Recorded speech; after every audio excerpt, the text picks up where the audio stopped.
Je veux que vous pensiez à un membre de votre famille pendant un instant. Pas celui qui est évidemment difficile. Pas celui qui crie, critique ou crée des conflits que tout le monde peut voir. Je veux que vous pensiez à celui qui est plus difficile à expliquer. Celui qui ne lève jamais la voix, mais qui, d'une certaine manière, vous fait toujours vous sentir plus petit après lui avoir parlé. Celui qui sourit, et pourtant, vous quittez la conversation en vous sentant vidé. Celui que vous essayez de décrire aux autres, mais quand vous le dites à voix haute, rien ne semble vraiment mauvais. Et pourtant, quelque chose semble profondément faux. C'est pour cette personne que cette vidéo existe. Parce que la forme de manipulation la plus dangereuse dans une famille n'est pas bruyante, elle n'est pas agressive, elle n'est pas évidente, elle est subtile, elle est silencieuse, elle se cache dans le ton, dans le timing, dans les silences, et surtout, elle se cache à l'intérieur de l'amour.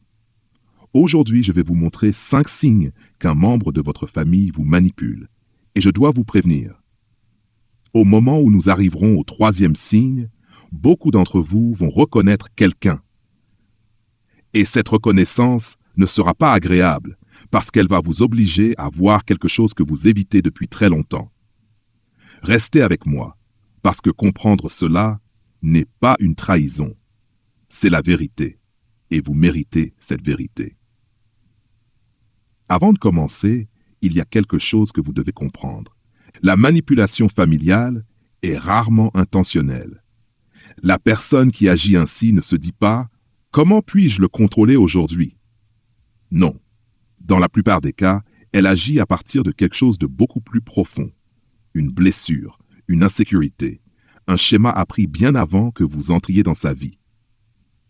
Quelqu'un l'a déjà fait se sentir petit, quelqu'un l'a déjà contrôlé, quelqu'un lui a appris que l'amour vient avec des conditions. Et maintenant, sans même s'en rendre compte, elle répète ce même schéma avec vous. Cela n'excuse pas son comportement. Les dégâts sont réels, la confusion est réelle, la douleur que vous ressentez est réelle. Mais comprendre cela explique quelque chose d'important. Pourquoi les confronter fonctionne si rarement? Parce que vous essayez d'expliquer quelque chose qu'ils ne voient même pas chez eux. Maintenant, commençons. Premier signe. Après presque chaque conversation avec cette personne, vous vous sentez coupable. Et le pire, vous ne savez même pas ce que vous avez fait de mal. Vous rejouez la conversation dans votre tête. Vous analysez vos mots, votre ton, vos réactions. Mais vous ne trouvez pas le moment où vous avez réellement fait une erreur.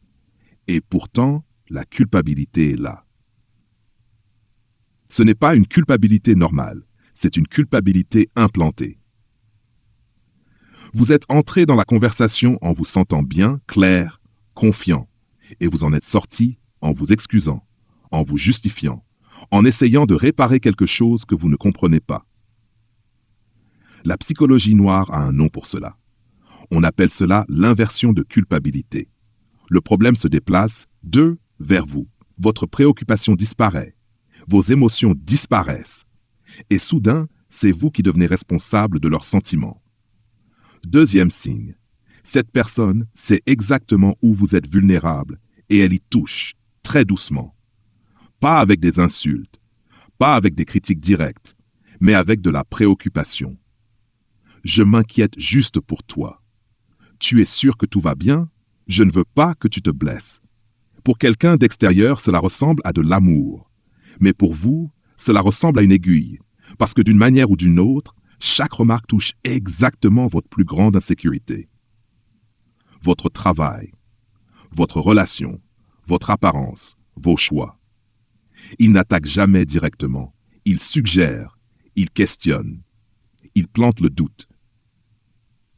C'est ce qu'on appelle une frappe de précision. Et ce n'est pas un hasard. C'est construit à partir d'années d'observation, à vous étudier, à comprendre vos failles. Alors posez-vous cette question. Après leur avoir parlé, vous sentez-vous soutenu ou vous sentez-vous juste un peu moins confiant qu'avant? Parce que cette différence change tout. Troisième signe. Ils utilisent votre amour contre vous. Celui-ci est dangereux parce qu'il est caché dans le lien émotionnel. Il ne vous contrôle pas par la colère.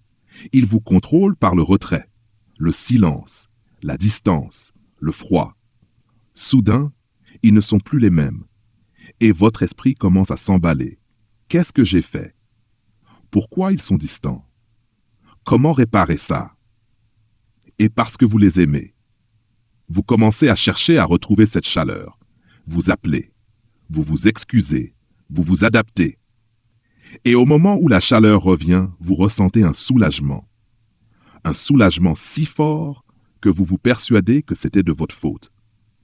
Ce n'est pas de l'amour. C'est du renforcement intermittent. Le mécanisme psychologique le plus addictif qui existe. Parce que vous êtes toujours en train de chercher le prochain moment de chaleur. Et sans vous en rendre compte, vous devenez celui qui maintient la relation. 4e signe, vos besoins deviennent un problème. Dans une relation saine, les besoins sont normaux, mais avec ces personnes, vos besoins deviennent trop. Vous dites « je suis blessé ». Ils disent « tu es trop sensible ». Vous dites « j'ai besoin de soutien ». Ils disent « j'ai mes propres problèmes ». Vous dites « j'aimerais passer du temps avec toi ». Ils disent « tu en demandes toujours trop ». Et petit à petit, vous commencez à croire quelque chose de dangereux, que vos besoins sont un problème. Alors vous demandez moins, vous parlez moins, vous ressentez moins. Jusqu'au jour où vous arrêtez complètement de demander. 5e signe, mais lourd. Cette personne contrôle l'atmosphère émotionnelle de toute la famille. Observe, tout le monde s'adapte à elle. Tout le monde surveille son humeur. Tout le monde anticipe ses réactions. Si elle est de bonne humeur, tout est calme. Si elle ne l'est pas, tout change. Et personne ne le dit à voix haute, parce que de l'intérieur, cela semble normal. Mais ce n'est pas normal. C'est du contrôle. Pause. Maintenant, écoutez attentivement. Si vous avez reconnu quelqu'un, cela ne signifie pas que vous devez partir. Cela ne signifie pas que vous devez vous battre. Cela ne signifie pas que vous devez tout détruire. Cela signifie quelque chose de beaucoup plus puissant. Vous arrêtez de vous blâmer. Vous arrêtez de douter de votre réalité. Vous arrêtez de porter ce qui n'a jamais été à vous. Parce que le moment où vous faites confiance à ce que vous ressentez, la manipulation commence à perdre son pouvoir.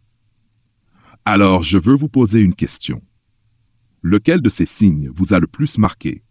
Et quand l'avez-vous ressenti pour la première fois sans pouvoir le nommer? Écrivez-le en commentaire, parce que quelqu'un, en lisant vos mots, comprendra enfin ce qu'il ressent depuis des années.